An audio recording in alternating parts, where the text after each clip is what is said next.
الله الرحمن الرحيم. وعن ابي شريح الكعبي عن رسول الله صلى الله عليه وسلم قال: ثم انتم يا خزاعة قد قتلتم هذا القتيل من هذيل، وانا والله عاقله من قتل بعده قتيلا فاهله بين خيرتين، ان احبوا قتلوا وان احبوا اخذوا العقل. رواه الترمذي والشافعي وفي شرح السنة باسناده، وصرح بانه ليس في الصحيحين عن ابي شريح وقال واخرجاه من رواية ابي هريرة يعني بمعناه.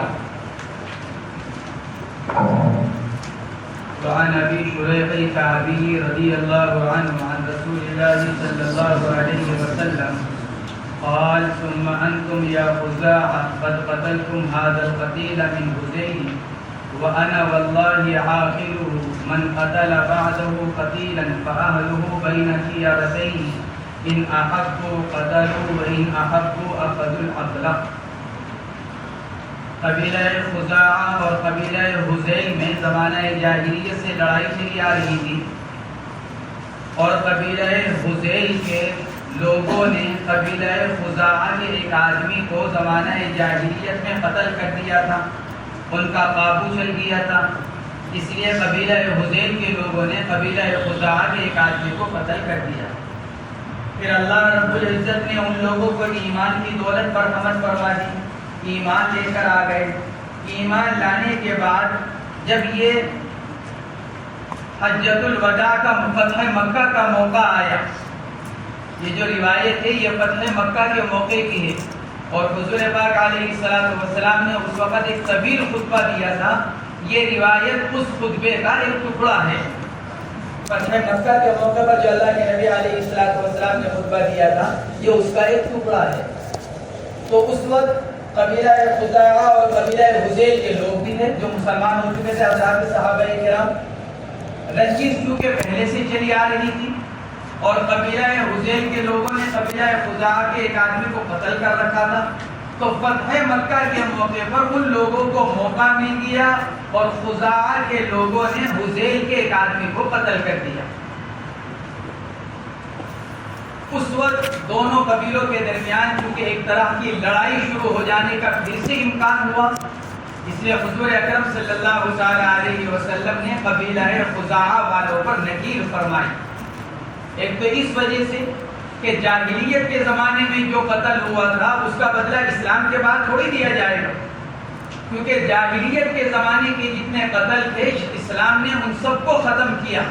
ان دماء الاسلام موضوعۃ تحت قدمیہ، یہ فرمایا تھا اللہ کے نبی علیہ السلام نے کہ زمانہ جاہلیت کے جتنے خون ہیں اللہ نے ان سب کو میرے پاؤں تلے کر دیا، یعنی ان کا کوئی اعتبار نہیں، اب ان کا کوئی بدلہ نہیں لیا جائے گا. لیکن قبیلہ خزاعہ نے بدلہ لیا، تو اللہ کے نبی علیہ السلام نے ان پر نکیر فرمائی. اور پھر اس فتنے کو ختم کرنے کے لیے جو لڑائی کا فتنہ شروع ہونے والا تھا، اس فتنے کو ختم کرنے کے لیے ارشاد فرمایا قبیلہ ہذیل والوں سے کہ تمہارا جو مقتول مارا گیا اس کی دیت میں اپنے پاس سے ادا کروں گا. جو شریعت نے دیت مقرر کر رکھی ہے وہ دیت میں ادا کروں گا. اور پھر آئندہ کے لیے آپ نے اعلان فرما دیا آئندہ اگر کوئی آدمی کسی کو قتل کرے گا تو قاتل مقتول کے ورثہ کے حوالے کر دیا جائے گا. اب پھر مقتول کے ورثہ کو اختیار ہوگا چاہے اس کو قتل کر دیں اور چاہے اس سے دیت لے کر چھوڑ دیں. یہ اللہ کے نبی علیہ السلام نے فرمایا. اس روایت میں اسی کو بیان کیا گیا. فرماتے ہیں اللہ کے نبی علیہ السلام نے فرمایا ثم انتم یا خزاعہ، پھر تم اے قبیلہ خزاعہ تم نے قتل کر دیا قبیلہ ہذیل کے اس آدمی کو، وانا واللہ عاقل، اور اللہ کی قسم میں اس کی دیت ادا کرنے والا ہوں. عاقل عقل سے، عاقل من قتل بعده قتیلا، دیت کے مسائل اگلے باب کے اندر آ رہے ہیں.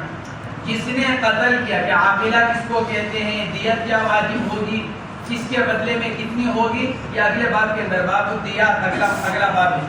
من قتل بعده قتیلا، اب اس کے بعد اگر کسی نے کسی کو قتل کیا فاہلہ بین خیارتین، تو مقتول کے گھر والے دو باتوں کے اختیار میں ہوں گے. خیارتین ای اختیارین، قرآن پاک کے اندر بھی اختیار کے لیے لفظ خیارہ، ما کان لهم الخیارہ ای ما کان لهم الاختیار. تو مقتول کے گھر والے، مقتول کے ورثہ کو دو باتوں کے درمیان اختیار ہوگا، ان احبوا قتلوا، اگر چاہیں تو قاتل کو قتل کر دیں قصاص میں، وَإِنْ أَحَبُّوا أَخَذُوا الْعَقْلَ، اور اگر چاہیں تو دیت لے لیں۔ اس روایت سے ایک بات یہ معلوم ہو رہی ہے کہ اللہ کے نبی علیہ السلام یہ ارشاد فرما رہے ہیں کہ مقتول کے ورثہ کو اختیار ہے دو باتوں میں سے ایک کا، مقتول کے ورثہ چاہے قصاص لے لیں اور چاہے دیت لے لیں، یا مقتول کے ورثہ، اسی کو فرمایا فَأَهْلُهُ بَيْنَ خِيَارَتَيْنِ۔ حضرت امام شافعی اور امام احمد بن حنبل رحمہم اللہ یہی فرماتے ہیں کہ قتل عمد کا موجب دو چیزیں ہیں، قصاص اور دیت، لہذا مقتول کے ورثہ کو ان دونوں کے بارے میں اختیار دیا جائے گا، اور اسی روایت سے استدلال کرتے ہیں کہ اللہ کے نبی نے اختیار دیا۔ حضرت امام ابو حنیفہ اور حضرت امام مالک رحمہم اللہ یہ فرماتے ہیں کہ قتل عمد کا موجب صرف قصاص ہے، دیت نہیں، صرف قصاص۔ اگر کسی نے کسی کو عمدن قتل کر دیا، قتل کی 5 قسمیں حضرات فقہاء کرام بیان کرتے ہیں، ہم نے پڑھی ہوگی کنز الدقائق وغیرہ کے اندر بھی، قتل عمد، شبہ عمد، قتل خطا، پھر خطا کی 2 قسمیں، خطا فی القصد اور خطا فی الفعل، جاری مجرائے خطا اور قتل سبب، قتل بھی سبب۔ قتل عمد کی تعریف میں اختلاف، شبہ عمد کی تعریف میں اختلاف، جمہور علماء ایک طرف اور حضرت امام ابو حنیفہ رحمۃ اللہ علیہ ایک طرف۔ حضرت امام ابو حنیفہ رحمۃ اللہ علیہ فرماتے ہیں کہ قتل عمد کیا ہے؟ آدمی جان بوجھ کر دھار ہتھیار سے کسی کو مارے، یا ایسے کسی چیز سے مارے کہ جو تفریق اعضاء کر دے، جیسے دھار کوئی تیز پتھر ہو، بانس کا تیز چھلکا ہو جو آدمی کے عضو کو کاٹ کر الگ کر دے، اس کو کہا جاتا ہے قتل عمد حضرت امام ابو حنیفہ رحمۃ اللہ علیہ کے نزدیک۔ اور امام صاحبین رحمہم اللہ یہ فرماتے ہیں کہ قتل عمد کہا جاتا ہے آدمی جان بوجھ کر ایسی چیز سے قتل کرے جس سے عام طور سے آدمی مر جاتا ہو۔ یہ اختلاف ہے امام صاحب اور جمہور علماء، صاحبین ائمہ ثلاثہ سب ایک ساتھ ہیں۔ ان حضرات کے نزدیک قتل عمد کی تعریف کیا؟ آدمی جان بوجھ کر ایسی چیز سے مارے کہ جس سے عام طور سے آدمی مر جاتا ہو، اب چاہے وہ دھاردار ہو چاہے غیر دھاردار۔ یہ حضرات صاحبین اور جمہور علماء کہتے ہیں۔ اور امام صاحب فرماتے ہیں کہ قتل عمد وہ قتل جو جان بوجھ کر کیا جائے ایسے ہتھیار سے جو دھار ہو، یا اس کے حکم میں ہو، اس کے مثل ہو، جیسے تیز دھار پتھر یا بانس کا چھلکا تیز کہ جس سے آدمی کے ٹکڑے الگ ہو جاتے ہیں۔ تو قتل عمد کا موجب کیا ہے؟ امام شافعی، امام احمد یہ حضرات تو یہ فرماتے ہیں کہ اس کا موجب قصاص اور دیت دونوں میں اختیار۔ امام ابو حنیفہ اور امام مالک رحمہم اللہ یہ فرماتے ہیں قتل عمد کا موجب صرف قصاص، اور دیت کہ دیت کا اختیار مقتول کے ورثہ کو نہیں، جیسا کہ اس روایت سے معلوم ہو رہا ہے، بلکہ دیت لازم ہوگی جب قاتل خود دینے پر تیار ہو جائے۔ مقتول کے ورثہ چاہ رہے ہم دیت لے لیں، تو حدیث تو یوں کہہ رہی ہے کہ قاتل کو دینی پڑے گی، کیونکہ مقتول کے ورثہ کو اختیار دیا جا رہا ہے دیت اور قصاص کے درمیان۔ لیکن امام ابو حنیفہ امام مالک فرماتے ہیں کہ نہیں، قاتل کے اوپر تو صرف قصاص ہے، مقتول کے ورثہ صرف قصاص لینے کا اختیار رکھتے ہیں، اور اگر وہ یوں چاہتے ہیں کہ دیت لیں تو اس کے لیے قاتل کی رضامندی شرط ہے۔ اگر قاتل راضی ہو جاتا ہے دیت کی ادائیگی پر تو مقتول کے ورثہ دیت لے سکتے ہیں، اور اگر قاتل دیت کی ادائیگی پر راضی نہ ہو تو مقتول کے ورثہ اپنے اختیار سے دیت لینے کا حق نہیں رکھتے۔ کہ حضرت امام ابو حنیفہ اور امام مالک رحمہم اللہ فرماتے ہیں۔ اس روایت سے استدلال کیا امام شافعی اور امام احمد بن حنبل نے،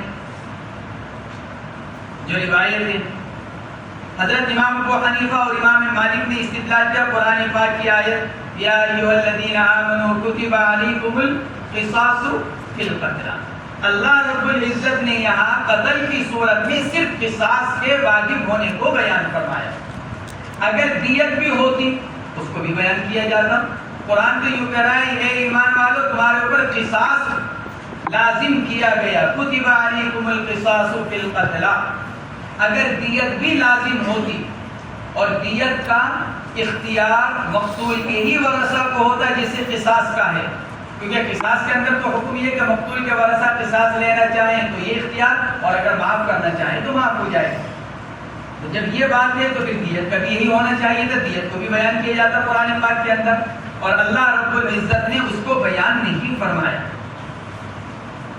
اور اس روایت سے جو شافعیہ اور حنابلہ نے استدلال کیا، حنفیہ اور مالکیہ کی طرف سے اس کا جواب یہ دیا گیا کہ اس میں ایک قید ہے، اور وہ قید کیا؟ رضائے قاتل. اس کو مقید کیا جائے گا رضائے قاتل کے ساتھ، تاکہ یہ حدیث قرآن پاک کے مطابق ہو جائے. ورنہ قرآن پاک کی بہت سی آیات میں اللہ رب العزت نے صرف قصاص کو بیان فرمایا ہے. لہذا اس حدیث کو قرآن پاک کی آیات کے مطابق اور موافق بنانے کے لیے یہاں اس کو مقید کیا جائے گا کس کے ساتھ؟ رضائے قاتل کے ساتھ. اور پھر اس صورت میں یہ حدیث ہمارے خلاف نہیں رہے گی. چنانچہ آگے کی روایت آ رہی ہے، اگلی روایت حضور پاک علیہ السلام نے حضرت انس رضی اللہ تعالیٰ عنہ سے فرمایا تھا یا انس کتاب اللہ القصاص. اگلی روایت حضرت انس رضی اللہ تعالیٰ عنہ کی. دوسری روایت جو وعنہ قال کسرت الربیع وہی عمت انس بن مالک. اس میں اللہ کے نبی نے ارشاد فرمایا تھا یا انس کتاب اللہ القصاص. کتاب اللہ اے حکم کتاب اللہ، اللہ کی کتاب کا حکم تو کیا ہے؟ قصاص کا ہے. اس سے استدلال کیا ہے حضرات حنفیہ اور مالکیہ نے کہ قاتل سے قصاص لیا جائے گا اور دیت جب لی جائے گی جبکہ قاتل دیت دینے پر راضی ہو جائے. فرماتے ہیں وَأَنَا وَاللَّهِ عَاقِلُهُ مَنْ قَتَلَ بَعْدَهُ قَتِيلًا فَأَهْلُهُ بَيْنَ خِيَرَتَيْنِ. جس نے جب اس کے بعد کسی کو قتل کیا تو اس کے گھر والے یعنی مقتول کے گھر والے دو اختیاروں کے درمیان ہوں گے. اگر پسند کریں تو قاتل کو قتل کر دیں اور اگر پسند کریں تو اس سے دیت کو وصول کر لیں. فرماتے ہیں امام ترمذی اور امام شافعی نے اس روایت کو نقل کیا، اور شرح السنہ میں امام بغوی نے اپنی سند کے ساتھ اس کو بیان کیا، اور ساتھ ساتھ یہ بھی صراحت کی کہ یہ روایت صحیحین کی نہیں ہے. حضرت ابو شریح رضی اللہ تعالی عنہ سے گویا کہ مصنف یہ اعتراض کر رہے ہیں صاحب مشکات کے اوپر، صاحب مصابیح پر، کیونکہ صاحب مصابیح اس روایت کو لے کر آئے ہیں فصل اول میں، اور فصل اول کے اندر روایتیں ہوتی ہیں کس کی؟ صحیحین کی. تو مصنف یہ فرما رہے ہیں صاحب مشکات کہ صاحب مصابیح نے اس روایت کو فصل اول میں لائے، گویا کہ یہ اشارہ کیا کہ یہ صحیحین کی روایت، حالانکہ یہ صحیحین کی روایت ہے نہیں. حضرت ابو شریح سے صحیحین کے اندر اس روایت کو نقل نہیں کیا گیا. وَأَخْرَجَاهُ مِنْ رِوَایَةِ أَبِي هُرَيْرَةَ یعنی بِمَعْنَاهُ. اور صحیحین نے اس روایت کو جو نقل کیا وہ بعینہ انہی الفاظ سے نقل نہیں کیا، بلکہ اس سے ملتا جلتا مفہوم نقل کیا ہے، اور وہ بھی ابو شریح سے نہیں بلکہ حضرت ابو ہریرہ رضی اللہ تعالی عنہ سے. گویا کہ اس عبارت سے مقصود صاحب مشکات کا صاحب مصابیح پر اعتراض کرنا ہے کہ صاحب مصابیح اس روایت کو فصل اول میں لے کر آئے یہ بتلانے کے لیے، اشارہ کرنے کے لیے کہ یہ صحیحین کی روایت ہے ابو شریح سے، حالانکہ حقیقت میں ایسا نہیں ہے.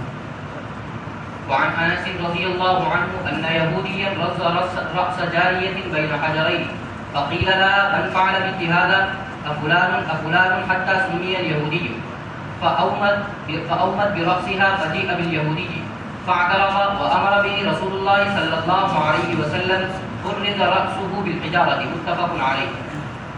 وعنه قال كسرت الربيع. وعن انس رضي الله عنه ان يهوديا رز رأس جارية. رز يرز باب نصر ينصر سے اس کے معنی آتے ہیں کچل دینا.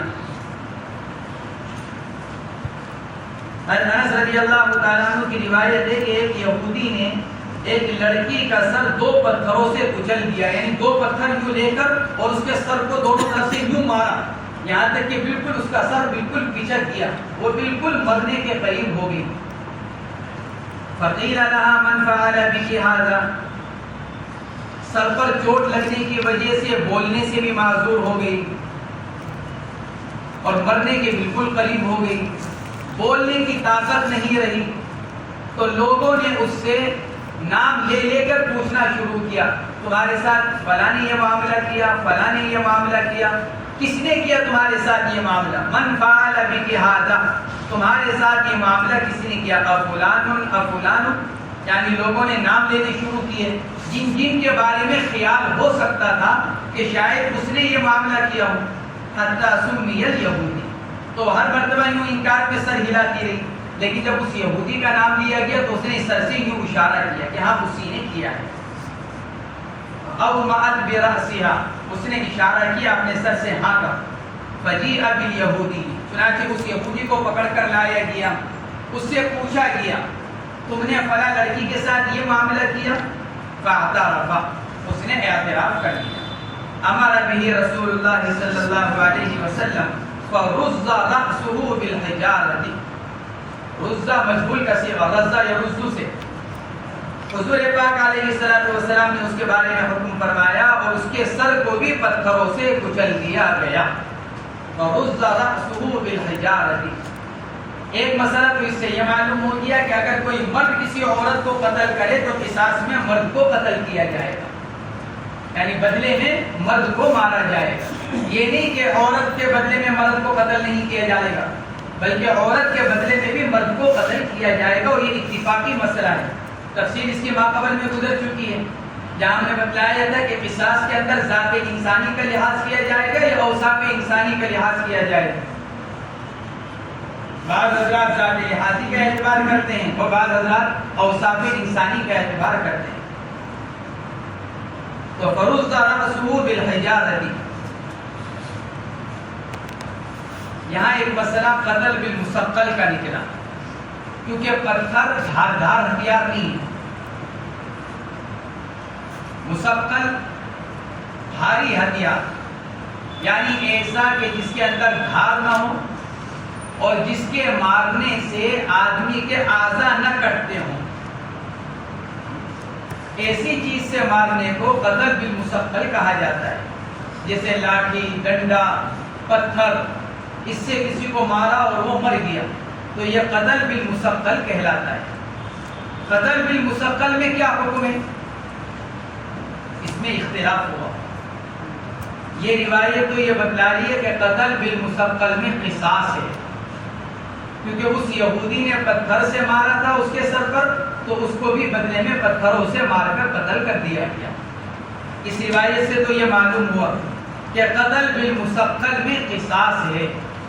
ائمہ ثلاثہ، امام شافعی، امام مالک، امام احمد اور حنفیہ میں سے صاحبین سب اسی کے قائل ہیں کہ قتل بالمثقل میں قصاص واجب ہے، اور اسی روایت سے استدلال کرتے ہیں، اور وہ اس قتل کو قتل عمد قرار دیتے ہیں۔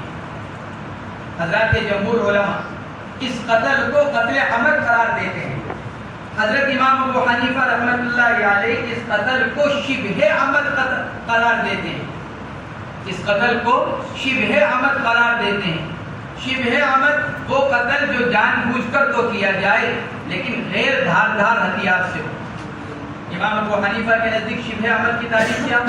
وہ قتل جو جان بوجھ کر کیا جائے لیکن غیر دھاردار ہتھیار سے ہو۔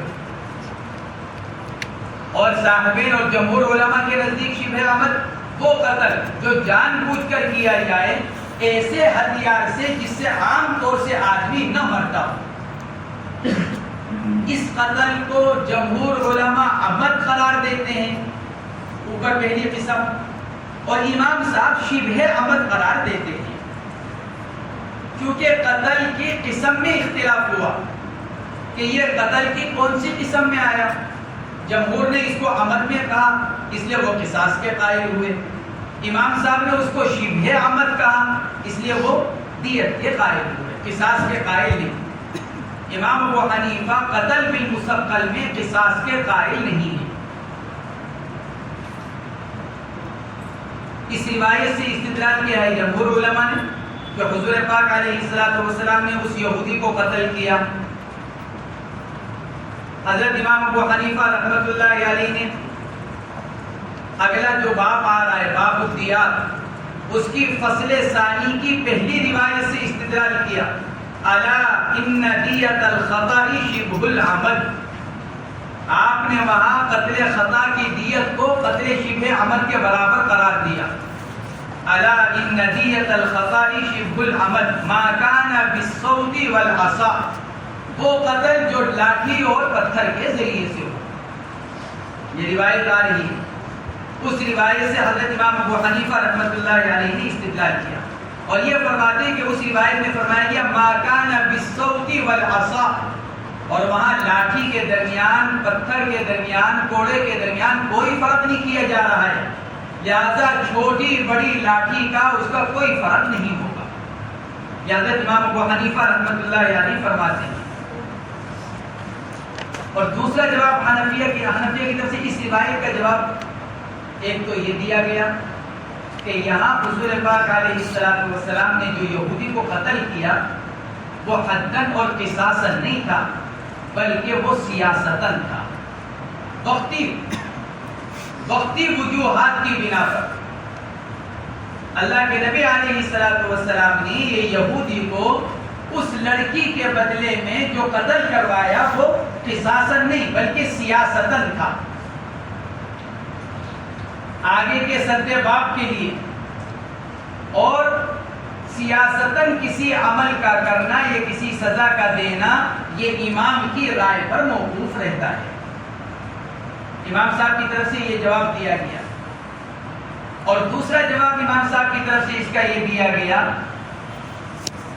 کہ حنفیہ کے نزدیک، امام ابو حنیفہ کے نزدیک یہ قتل شبہ عمد اس وقت کہلاتا ہے جبکہ قاتل کی نیت جان سے مارنے کی نہ ہو، بلکہ اس کی نیت محض تعذیب ہو، تنبیہ.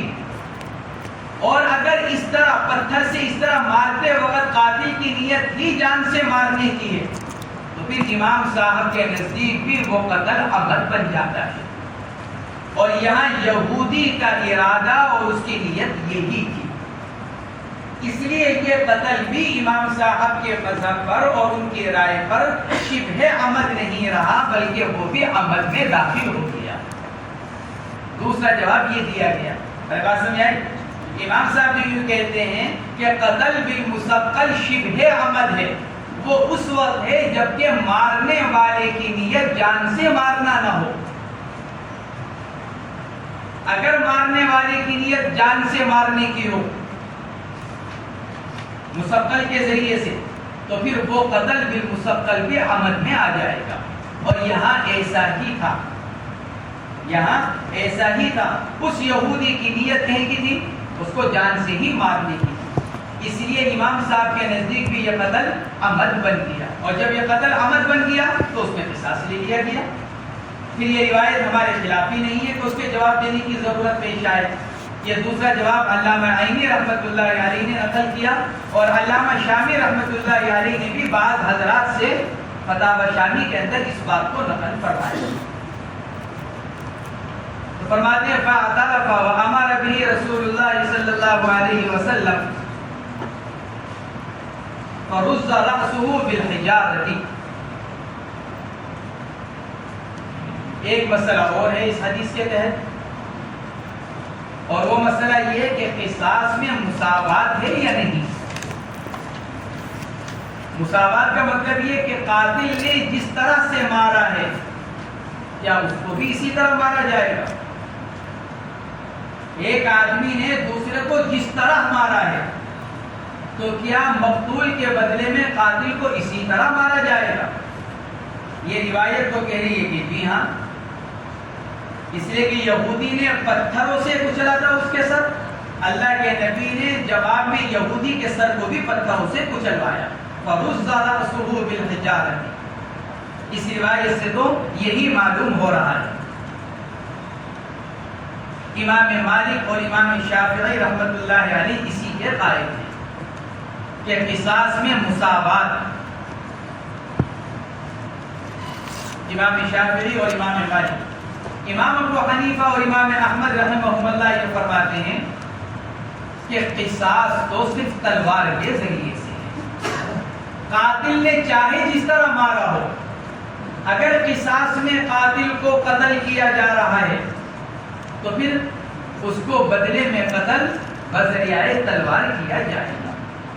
اس لیے کہ حدیث پاک کے اندر فرمایا گیا لا قوت الا بالسیف، قصاص نہیں ہے مگر تلوار کے ذریعے. پھر یہ اللہ کے نبی علیہ السلام نے یہاں اس طرح کیوں کیا؟ جواب وہی جو اوپر بیان کیا گیا کہ یہ اللہ کے نبی علیہ السلام نے یہ جواب میں یہ بدلا، یہ بطور مساوات کی کیا اور بطور سیاست کی کیا. سیاستاً آپ نے، کیونکہ اس یہودی نے بدعہدی کی تھی اور بڑی تعداد میں مدینہ منورہ کے اطراف میں یہود آباد تھے، تو اللہ کے نبی علیہ السلام کو یہ خیال ہوا کہ اگر ذرا سا بھی تو تھوڑی سی ان کے ساتھ نرمی کا معاملہ کر لیا گیا تو یہ تو جری ہو جائیں گے اور پھر یہ تو جس کو موقع پائیں گے مسلمان کے ساتھ غلط معاملہ کریں گے، تکلیف دینے کا معاملہ کریں گے. اس لیے بدلے میں ایسا ہی معاملہ اس کے ساتھ کیا جائے تاکہ دیگر لوگوں کو اس سے عبرت حاصل ہو جائے. تو اللہ کے نبی علیہ السلام نے جو یہ معاملہ فرمایا یہ بطور سیاست کے تھا.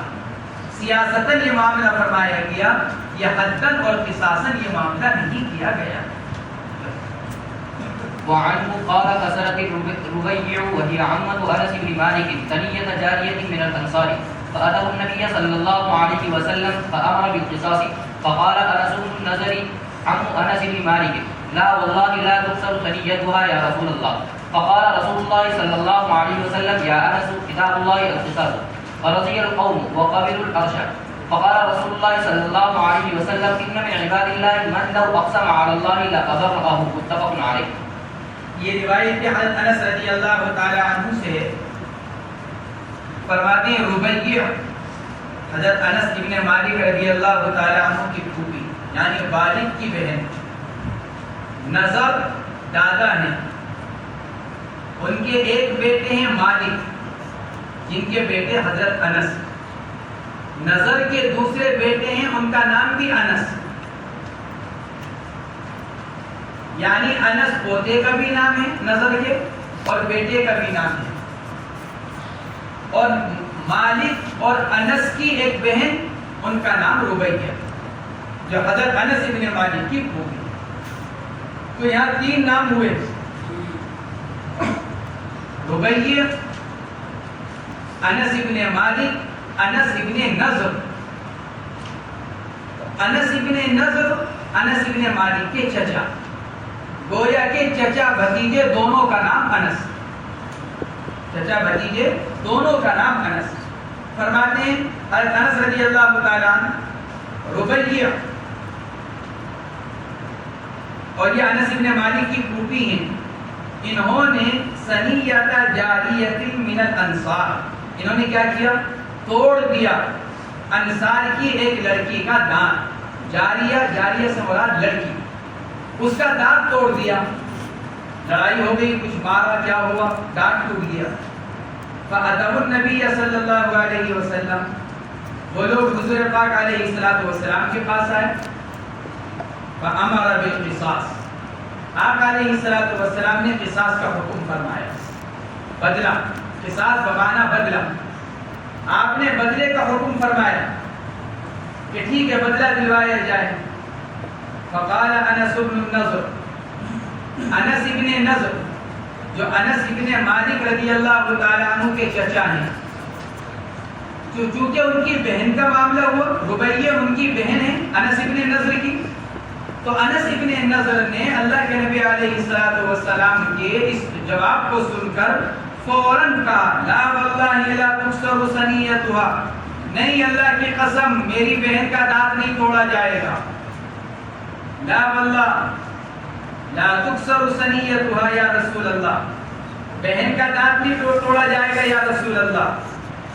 آپ علیہ السلام نے ارشاد فرمایا یا انس کتاب اللہ القصاص، اے حکم کتاب اللہ القصاص.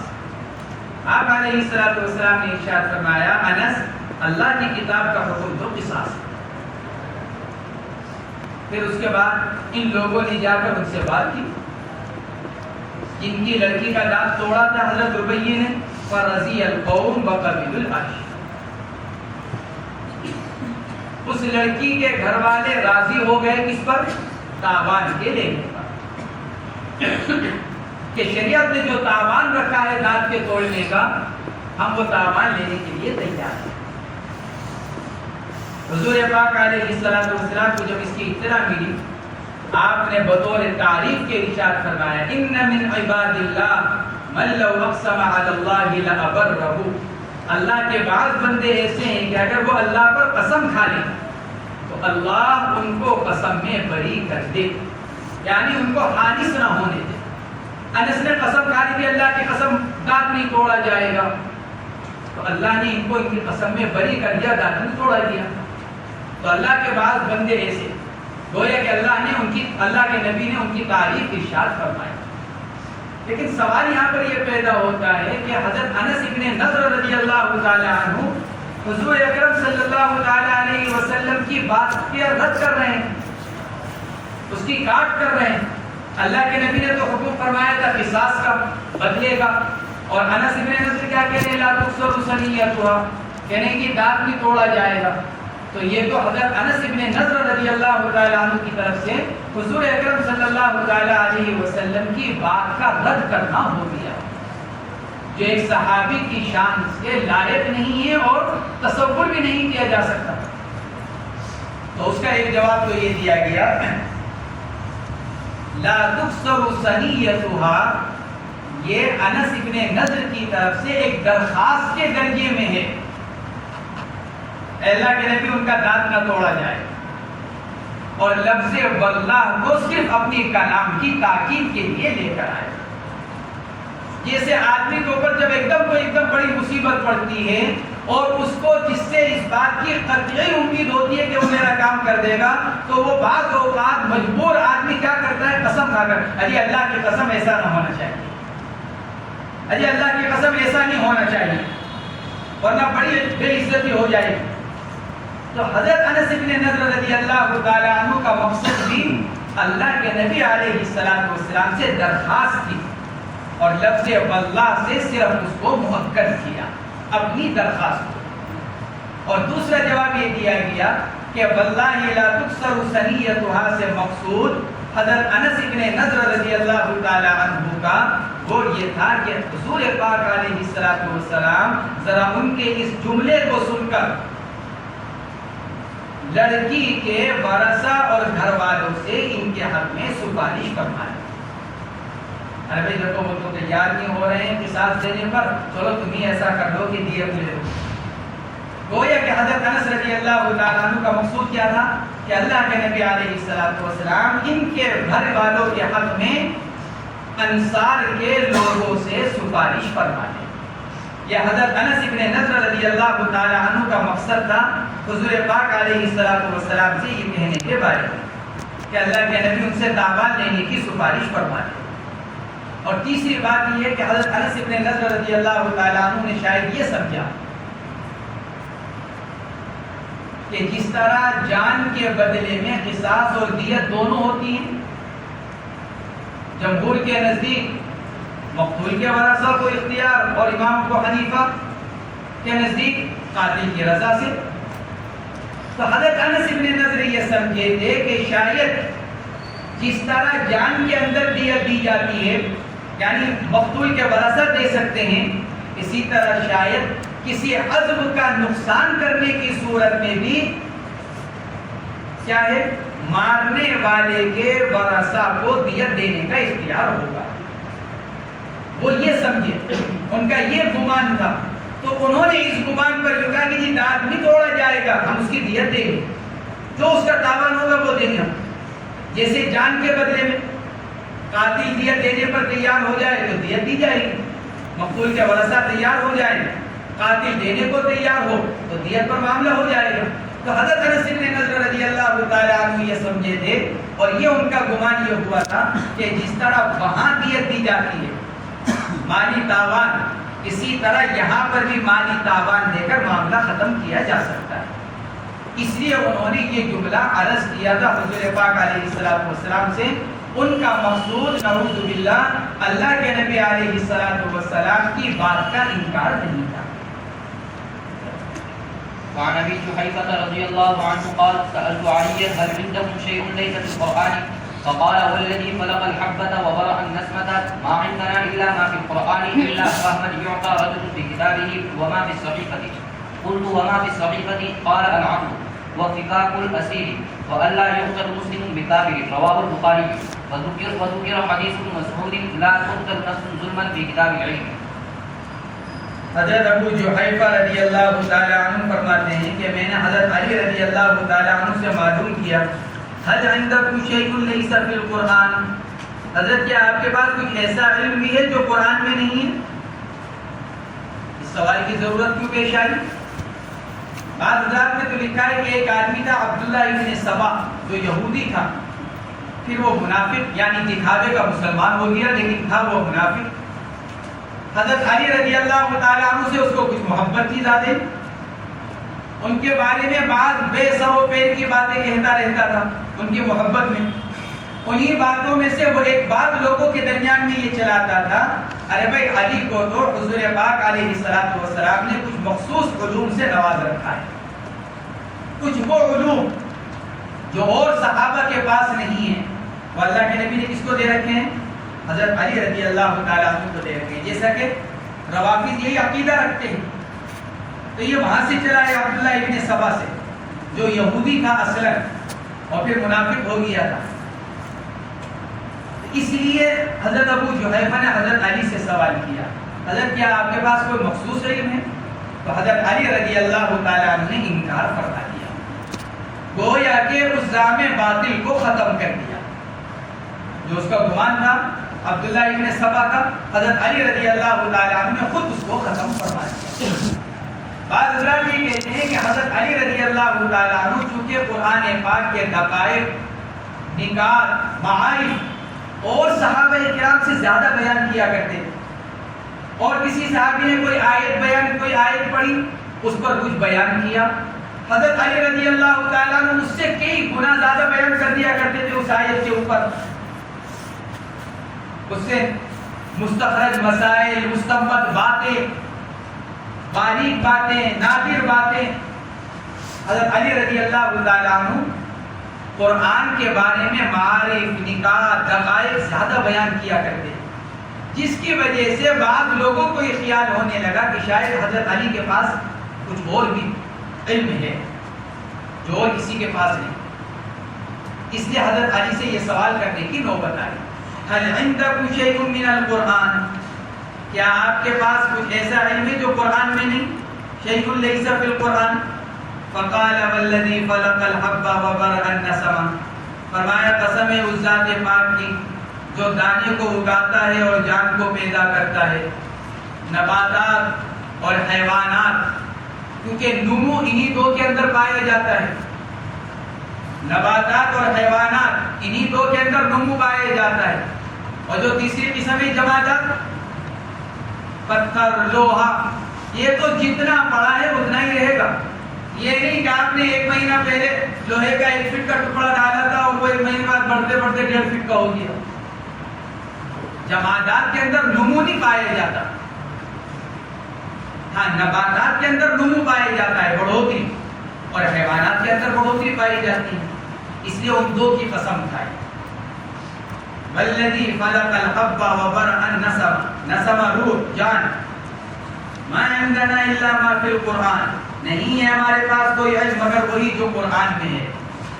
ارے بھائی ہمارے پاس تو جو کچھ ہے قرآن ہے، ہاں البتہ کیا ہے الا فہم یعطی رجل فی کتابہ، ہاں پھر اس کے بعد سمجھ کا اعتبار، سمجھ کا فرق ہے۔ یہ قرآن ہے، قرآن کے 30 پارے ہیں، اب اللہ رب العزت کسی کو عقل، سمجھ، علم دے دے اور وہ اسی قرآن سے کیا نکال کر رہے؟ موتی نکالتا رہے، بیان کرتا رہے، لکھتا رہے، تو یہ تو وہ فہم اور سمجھ ہے جو اللہ کسی کو دے. امام احمد امام شافعی رحمہ اللہ کا واقعہ مشہور ہے کہ ایک ہی رات میں ایک ہی آیت سے کتنے ہی مسائل کا استخراج کیا. حضرات مفسرین کرام ایک ایک آیت لکھتے ہیں اور کسی آیت سے 100 مسئلے، کسی سے 50 مسئلے، کسی سے 60 مسئلے ایک ہی آیت سے مستخرج کرتے ہیں. استخراج ایک ہی آیت سے. حضرت علی رضی اللہ تعالیٰ عنہ نے فرمایا بھائی قرآن ہے بس 30 پارے جو لکھا ہوا ہے، ہاں بس کیا ہے، فہم کا فرق ہے، سمجھ کا فرق. ہم بھی قرآن پڑھتے ہیں، ہمارے اکابر نے بھی قرآن پڑھا، اب ہمارے اکابر نے اسی قرآن سے کیا کیا چیزیں نکال لی، ہمیں ترجمہ بھی سمجھ میں نہیں آتا. یہ تو آدمی کی اپنی اپنی سمجھ کا فرق ہے. یہ بتایا حضرت علی رضی اللہ تعالیٰ عنہ الا فہمن یعطی رجل فی کتابہ، سوائے اس فہم اور سمجھ کے جو آدمی کو کتاب اللہ کے بارے میں دے دی جائے کہ وہ اس سے کیا کرے، استخراج استنباط بیان کرے. وما فی الصحیفہ، اور وہ چند مسائل جو میرے اس پرچے کے اندر لکھے ہوئے ہیں، وما فی الصحیفہ، جو اس پرچے کے اندر کچھ مسائل لکھے ہوئے ہیں. قلت وما فی الصحیفہ، میں نے عرض کیا کہ اس صحیفے میں پرچے میں کیا مسائل لکھے ہوئے ہیں؟ قال العقل وفکاک الاسیر، آپ نے فرمایا کہ بھئی یہ عقل یعنی دیت اور قیدی کو چھوڑنے کے بارے میں مسئلہ. محدثین نے لکھا ہے چھوڑا نے اور بھی مسائل تھے اس کے اندر. پرچہ تھا جس کو حضرت علی رضی اللہ تعالیٰ عنہ اپنی تلوار کے میان میں رکھا کرتے تھے، تلوار کی میان میں رکھا کرتے تھے. جیسے آج کل لوگ اپنے موبائل کے کور کے اندر اپنی بعض چیزیں رکھ لیتے ہیں، کوئی پرچہ ورچہ کوئی ضروری موبائل کے کور میں رکھ دیا، تو حضرات اپنی تلوار کے میان میں رکھا کرتے تھے. محدثین نے شرح نے لکھا ہے کہ اس پرچے میں اور بھی کئی مسائل لکھے ہوئے تھے، لیکن چونکہ یہاں چل رہا ہے مسئلہ باب القصاص کا، دیات کا، اس لیے اس روایت کے اندر انہی دو کو بیان کیا گیا اس کی مناسبت کی وجہ سے. ورنہ حضرت علی رضی اللہ تعالیٰ عنہ کے پاس جو وہ پرچہ تھا اس میں اور بھی مسائل لکھے ہوئے تھے. فرمایا العقل وفکاک الاسیر والا یقتل مسلم بکافر، اور تیسری بات کیا لکھی ہوئی تھی؟ مسلمان کو قصاص میں قاتل، مسلمان قاتل کو قصاص میں مظلوم اور مقتول کافر کے بدلے میں قتل نہیں کیا جائے گا. اگر کسی مسلمان نے غیر مسلم کو قتل کر دیا ہے تو قصاص میں قتل نہیں کیا جائے گا، دیت دلوائی جائے گی، یہ جو بھی مسئلہ ہو، لیکن قتل نہیں کیا جائے گا. وَأَلَّا يُقْتَلَ مُسْلِمٌ بِكَافِرٍ، امام بخاری رحمۃ اللہ علیہ نے اس روایت کو نقل کیا. دیکھو غیر مسلم کی 4 قسمیں فقہا نے لکھی ہیں. ذمی، وہ غیر مسلم جو دارالاسلام میں رہتا ہو معاہدے کے ساتھ، رہتا دارالاسلام میں معاہدے کے ساتھ، شرائط کی منظوری کے ساتھ، وہ ذمی کہلاتا ہے. دوسرا ہے مستأمن، مستأمن وہ غیر مسلم کہلاتا ہے جو رہتا تو اپنے ملک میں ہے لیکن عارضی طور پر اجازت لے کر، جیسے ویزا لے کر، موجودہ زمانے کے اعتبار سے ویزا لے کر چند دنوں کے لیے دارالاسلام میں آیا ہوا ہے. تیسری قسم معاہد کی کہلاتی ہے. معاہد وہی جو اپنے ملک میں ہی رہتا ہے، وہیں پر ہے اور مسلمانوں سے چند شرائط کے ساتھ معاملہ کر رکھا ہے، وہ معاہد کہلاتا ہے. اور چوتھی قسم حربی کی، وہ غیر مسلم جو اپنے ملک میں رہتا ہے اور اس سے کسی قسم کا کوئی معاہدہ نہیں. یہ 4 قسمیں ہیں. حربی جو اپنے ملک میں رہتا ہے اور اس سے کسی طرح کا کوئی معاہدہ نہیں ہے، اس کے بارے میں تو اتفاق ہے کہ اس کے بدلے میں مسلمان کو قتل نہیں کیا جائے، اس کے بدلے میں مسلمان کو قتل نہیں کیا جائے. اب بچا دوسرے نمبر پر ذمی. ذمی کے بارے میں اختلاف ہوا. ذمی وہ غیر مسلم جو دارالاسلام میں رہتا ہے، امن لے کر، عہد کر کر، شرائط کو قبول کر کر. حضرات ائمہ ثلاثہ کے نزدیک ذمی کے بدلے میں بھی مسلمان کو قتل نہیں کیا جائے. امام شافعی، امام مالک اور امام احمد، ان کے نزدیک ذمی کے بدلے میں بھی مسلمان کو قتل نہیں کیا جائے گا۔ حضرت امام ابو حنیفہ رحمۃ اللہ علیہ فرماتے ہیں ذمی کے بدلے میں مسلمان کو قصاصاً قتل کیا جائے گا۔ امام ابو حنیفہ رحمۃ اللہ علیہ فرماتے ہیں اس روایت میں وَأَلَّا يُقْتَلَ مُسْلِمٌ بِكَافِرٍ، مسلمان کو قتل نہیں کیا جائے گا کافر کے بدلے میں۔ جمہور علماء یہاں لفظ کافر کو مطلق رکھتے ہیں، لہذا ان کے نزدیک حربی اور ذمی دونوں برابر، کافر حربی ہو یا ذمی، اس کے بدلے میں مسلمان کو قتل نہیں کیا جائے گا۔ امام ابو حنیفہ اس کافر سے مراد حربی لیتے ہیں، مسلمان کو حربی کافر کے بدلے میں قتل نہیں کیا جائے گا۔ جمہور علماء تو اس روایت سے استدلال کرتے ہیں کہ چونکہ یہاں مطلق ہے وَأَلَّا يُقْتَلَ مُسْلِمٌ بِكَافِرٍ، کہ مسلمان کو کافر کے بدلے میں قتل نہیں کیا جائے گا، اور لفظ کافر عام ہے لہذا ذمی کو بھی شامل ہے، یہ جمہور علماء فرماتے ہیں، اس لیے وہ اسی کے قائل کہ ذمی کے بدلے میں مسلمان کو قتل نہیں کیا جائے گا۔ حضرات حنفیہ کی دلیل امام ابو داؤد رحمۃ اللہ علیہ بعض شرح بعض محدثین نے نقل کی، حضرت عبد الرحمن کی روایت، ایک مسلمان نے حضور پاک علیہ السلام کے زمانے میں ایک ذمی کو قتل کر دیا، آپ علیہ السلام نے قصاص میں اس مسلمان کو قتل کرنے کا حکم فرمایا۔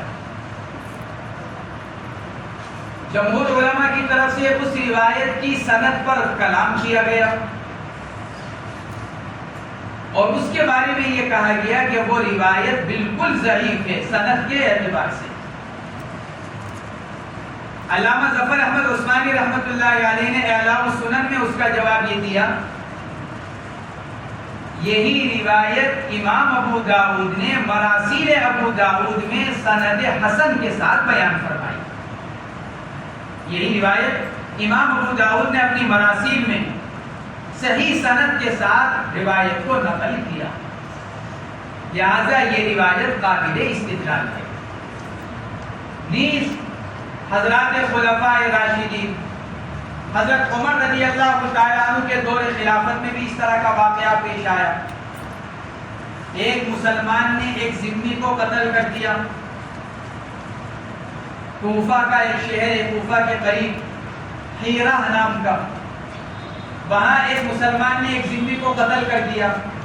حضرت عمر فاروق رضی اللہ تعالیٰ عنہ نے وہاں کے حاکم کو لکھا کہ اس قاتل کو مقتول کے ورثہ کے حوالے کر دو، قاتل مسلمان کو ذمی مقتول کے ورثہ کے حوالے کر دو۔ حضرت عثمان غنی رضی اللہ تعالیٰ عنہ کے زمانے میں بھی اس طرح کا معاملہ پیش آیا، انہوں نے بھی یہی فیصلہ فرمایا۔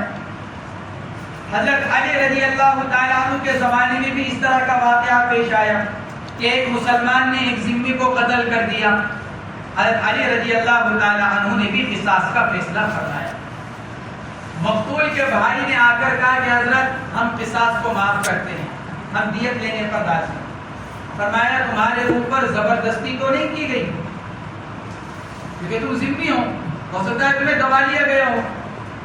انہوں نے کہا کہ نہیں، ہمارے اوپر کسی طرح کی کوئی زبردستی نہیں کی گئی۔ فرمایا ٹھیک ہے، اگر تم دیت لینے پر رضامند ہو اور قاتل اور اس کے ورثہ دینے پر تیار ہو تو دیت لے کر معاملہ ختم کر دو۔ پھر اس کے بعد حضرت علی رضی اللہ تعالیٰ عنہ نے یہ ارشاد فرمایا کہ ذمی جزیہ دینے کی وجہ سے اپنی جان اور مال کو محفوظ کر لیتا ہے۔